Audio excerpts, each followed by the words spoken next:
You're listening to episode 116 of Financial Confidence. Hey, and welcome to Financial Confidence, where we're helping you to make your money, keep your money, and grow your money so you can do those things that you're called to do. That's to build generational wealth and leave an inheritance for your children's children. I'm Lynn Demons. Yes, that's Demons, no demons here, Demmons. We thank you for joining us here at WYTV7 Christian Broadcasters Network. Before we get started with our exciting show and conversation we have today, just want to remind you guys that we want to hear your money success stories.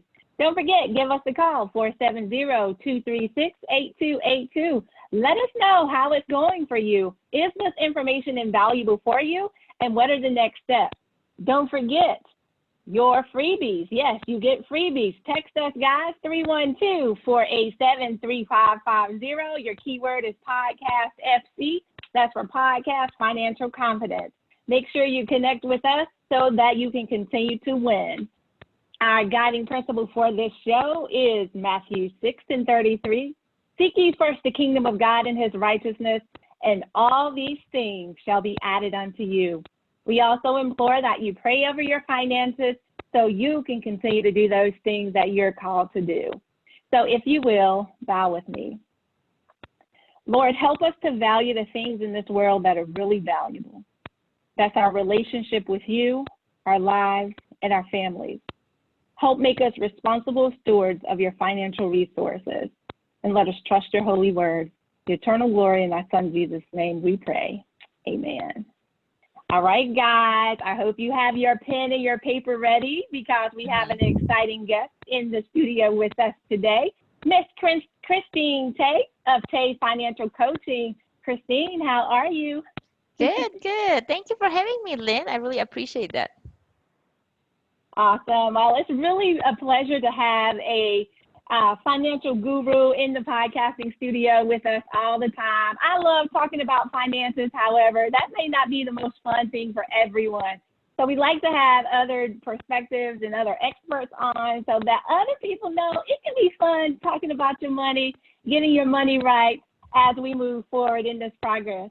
So to help our listeners know a little bit more about you, would you share with us how you got started? Yeah, so to make a long story short, so I've always loved finances. So I've been in the corporate world all my life. I majored in computer science, but I was born and raised in the Philippines. So you graduate at the age, usually you graduate college at the age of 20, and then you go to college at the age of 16. We don't have a 2-year middle school. So yeah, at 16, I don't know what I want. So I majored in computer science because that was what made sense because I'm going to move to the United States so you can find a good job. So I didn't know what I want. So I fast forward, I was in the data analytics for almost 20 years. And then, I just realized I just wasn't passionate about what I was doing. You're just working 9 to 5 just so you can have a life outside of work. So you live for nights and weekends. So it wasn't after a while you get to the point where you're like, yeah, I don't really want to live like this. So in 2016, I hired a life coach, and then yeah, and I just kind of thought about it. I was like, you know what? She's encouraged me to do financial coaching because I love finances. I love personal finance. I love to figure out people's finances, how to help them, how to make more money, or like how to just and try to understand why people do the way they do with money. So then I started doing it for free at first, just to make sure that I really like it. So for people trying to decide if they want to do something, try a business out. So you should do it first on nights and weekends while keeping your day job. So that way you're not stressed about money. So then you can just focus on, do you even like this? Is this something that you can eventually do? So I did that. I did nights and weekends for 2 years first, and then before quitting. Actually, I could have done it faster, but I wasn't quite ready to give up, the steady paycheck, good job, everything. So basically I switched career from data analytics to financial analysis, thinking that I can probably still do both. But it was corporate finance is very different from personal finance. You're Right. maintaining and budgeting millions of dollars, and then so I just felt like I didn't really make much of a difference in, in a huge company like that. So so last year I started thinking about it in March, and then so it took me a while. I was going back and forth, pros and cons and everything. So finally I made a good strong exit strategy. So you need to have a strong exit strategy to even think about. So I quit my job. So I gave my notice in April because I gave a 1 month notice. My last day was May 3rd of last year. I haven't looked back. I mean, things has been going well. I told myself that if I'm not profitable, or like I'm not even gonna make it, I don't make enough money, then I'm gonna go back. But I that hasn't happened, so I'm very blessed. So here I am, more than a year now, and I just moved to Vegas to lower cost of living, and things are going great. I've been kind of just taking it easy. Yeah. Awesome, awesome. I love your story, and you have had a great and fascinating journey. I wish we had more time to delve into it. But what I want you to share with us really quickly is, we all know that everyone has a money story, and there are things that have impacted us through our childhood that also impact the way we do things today. So I want you to share with our listeners, what was that for you? Who was that influencer in your life that, whether it was positive or negative, right, around money, that sort of pushed you in this direction? Yeah, so I was very fortunate.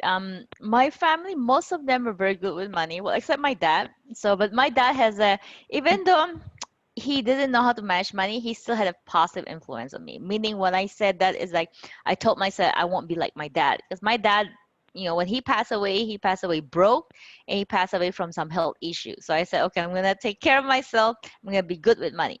My mom was always saving for us. So my mom was kind of like the person who, my dad was a spender, and then my mom tried her best to always save for her kids and for herself. So I saw that in my mom, and then my aunt was also a good influence because she moved here to United States, and she was sending us money to the Philippines, and then she even supported us with our schooling there. So because my dad didn't have the money to support us, so she was the one supporting us, and then like she made it here in America. So it made me, she inspired me. And when I moved here, she was just very good with money. She didn't make much money either. She has a good job. She was an accountant, but she wasn't making much money, but she was just very good with her money. So that has a positive influence on me. And she got me started with Roth IRA very early. I was 20, have no idea. I'm like, okay, why why did I even get started? But I'm glad she had me started and open up my IRA. Yeah. Oh, awesome, awesome. So some very important points that she made there, guys. And I'm glad, Christine, that you shared both the positives and the negatives, what you plan to do and what you plan not to do, right? Yeah. Based upon those influences in your life. And I'm sure we all have similar influences. We all have good, we all have bad. It's what we do with it moving forward to be proactive. So as you continue to share your story with us, what about your first job? Do you remember your first job and your first paycheck? What did you do with it? What was that job, and what did you do with that check? So the first job in the Philippines was tutoring. So I was tutoring, teaching math. Okay, so it wasn't a fun job. It didn't work out, and I didn't like someone telling me what to do, whatever. I think I worked at a fast food too back in the Philippines. But my first job here in the U.S., I moved here when I was 20. I had to work because I can't go back to school yet. Because if you're not a California resident, I live in California at the time. I just moved to Nevada. So you have to live there 1 year before becoming a California resident to get the $10 per unit when you go to community college.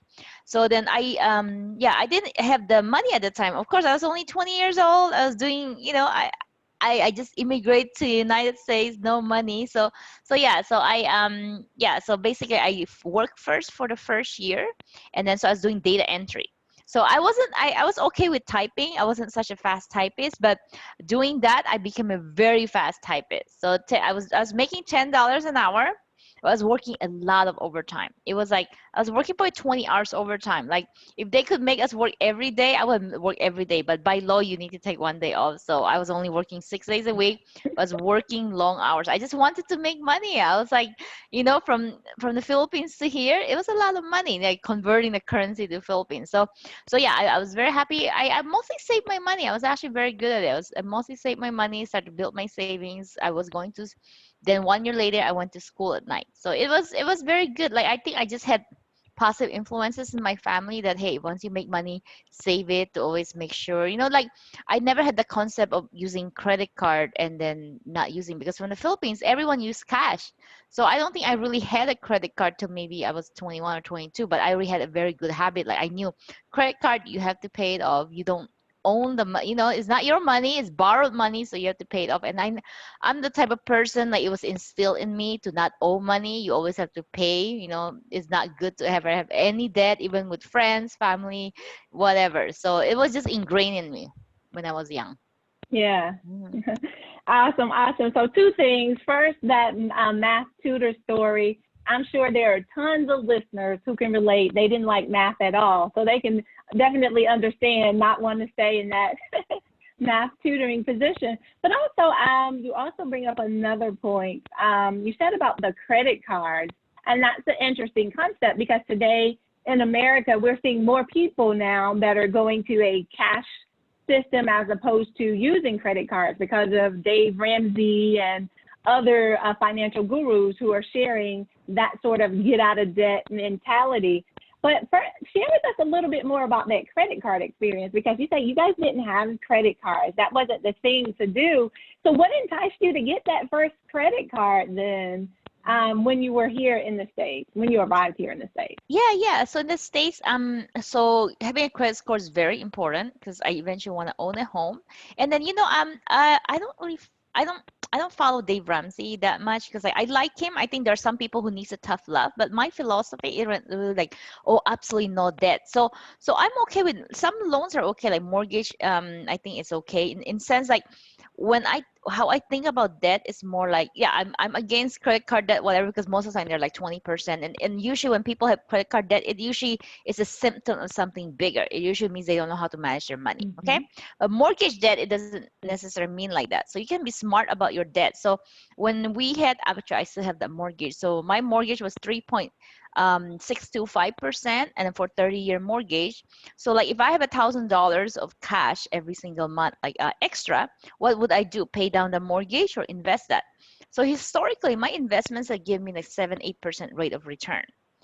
So it's a no-brainer. Where would I put $1,000 to Right. pay off a guaranteed 3.625% savings, or make 7%? So even if you minus that, the net is still on the investment. So I invest that. So I was okay, with the 30-year mortgage. So in that, I always look at the ROI. But then credit card usually is Yeah. 20%. Yeah, you're gonna keep losing on the credit card. So you should never have credit card debt. So main reason I did the credit card debt, and then I think I actually like credit card better than cash or debit. Why? Is because you built your credit score, you built your history, and then that's important. Eventually, you might end up buying a car unless you have the cash to buy a car. Most people need to borrow money for a car, right? Unless you buy a junk car that's $2,000, but that's not gonna last you very long, right?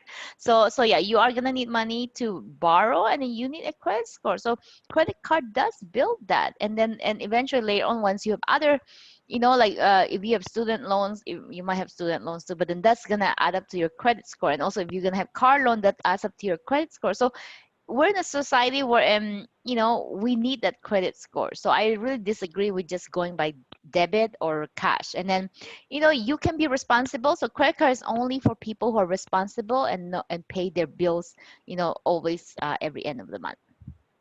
Mhm. Yes, absolutely. Yeah. Completely agree with that. And we've shared that sentiment here at Financial Confidence as well, guys. Yes, like I said, financial confidence helping you to make your money, keep your money, and grow your money so you can do those things you're called to do. So let's talk about pay financial coaching for a moment. When you're working with a client, oftentimes when we have our money conversations, there are misconceptions that arise.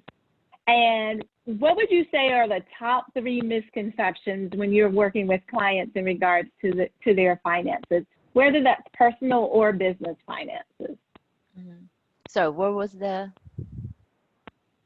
top 3 misconceptions that yeah, okay, clients sorry, I didn't get have? it. So yeah, usually that makes, I think like a lot of my clients, they just don't know where their money goes. So they just think that they always like just like to either ignore it, put their head in the sand. So a lot of my clients like, so I was lucky enough that I had a good upbringing, but a lot of my clients who have problems with their debt, they usually did not have a very good upbringing. It's just like everybody, okay? So because if you are pretty good with money already, usually when they come to me, they just want to learn about taxes, tax planning, and also how to invest. So Mhm. when I invest, I don't tell them what to invest on, so I teach them how investments work, so we can look at all the options and they can figure out which one's best for them.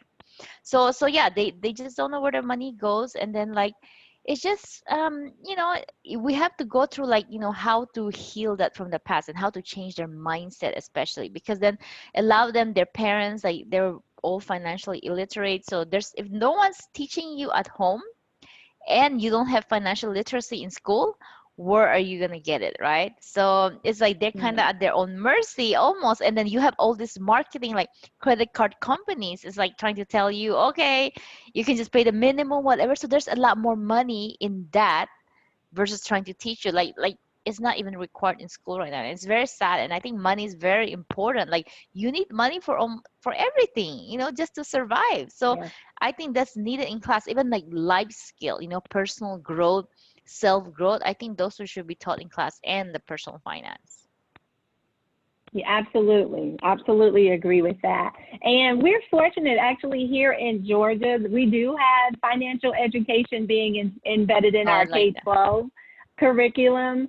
The Mm-hmm. Department of Education took on an aggressive agenda around that. So they're starting to catch on, but there is much more work to be done, right? There are other Mm-hmm. states around the country that, they have not taken that agenda on. So it's up to coaches like ourselves or other financial experts to help get that message out to the Yep. community or throughout the Mm-hmm. community.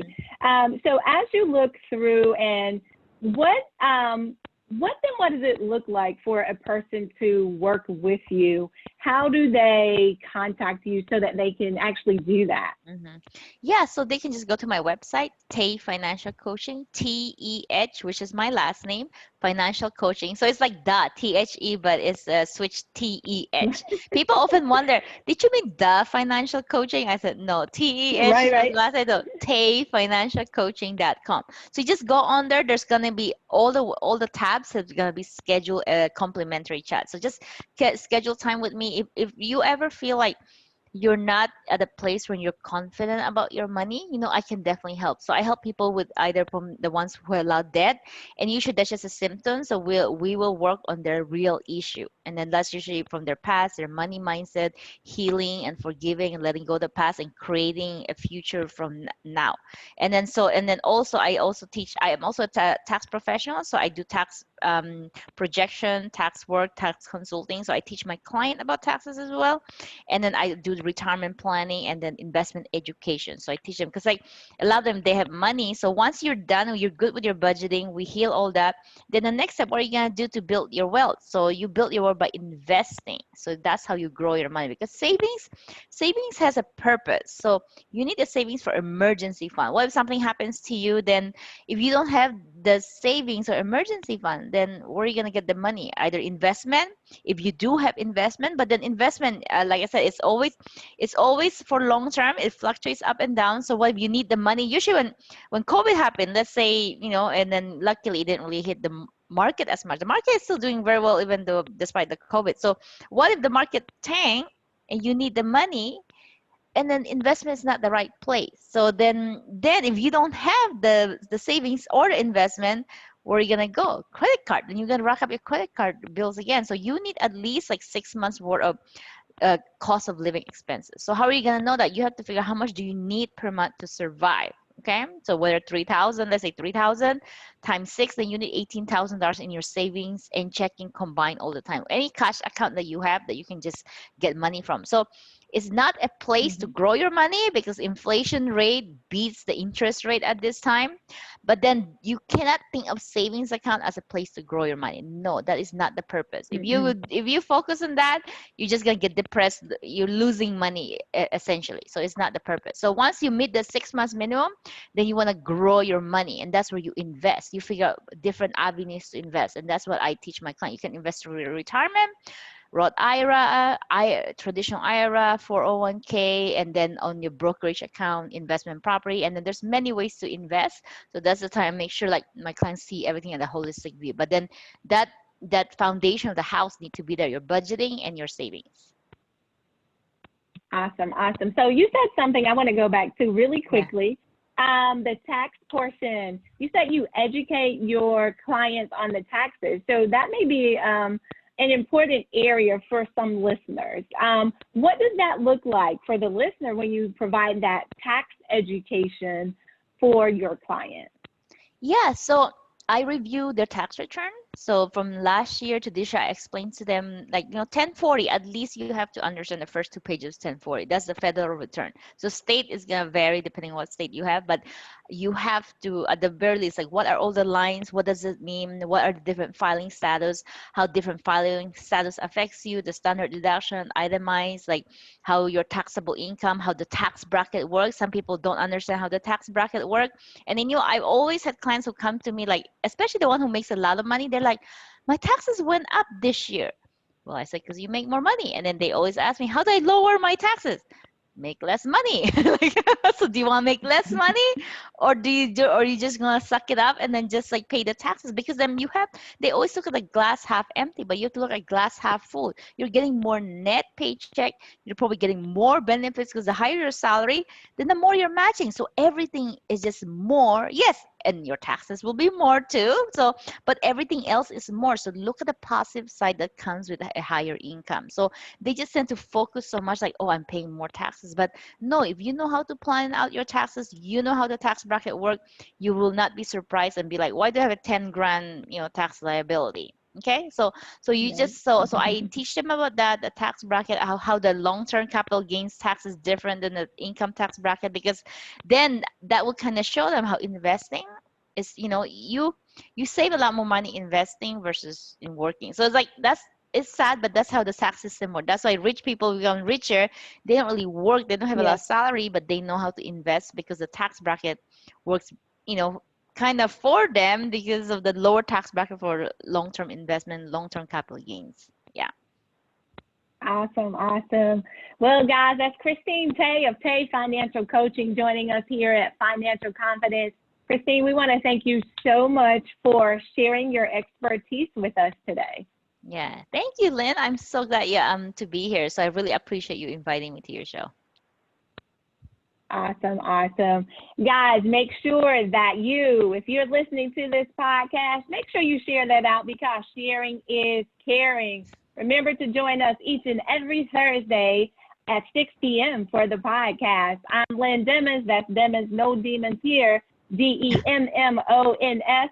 We want to thank you for joining us for Financial Confidence here at WYTV7 Christian Broadcasting Network. You want to join the show? Give me a call, 470-236-8282. We thank you so much for joining us. If this information has been invaluable to you, make sure you head over to WYTV7.org.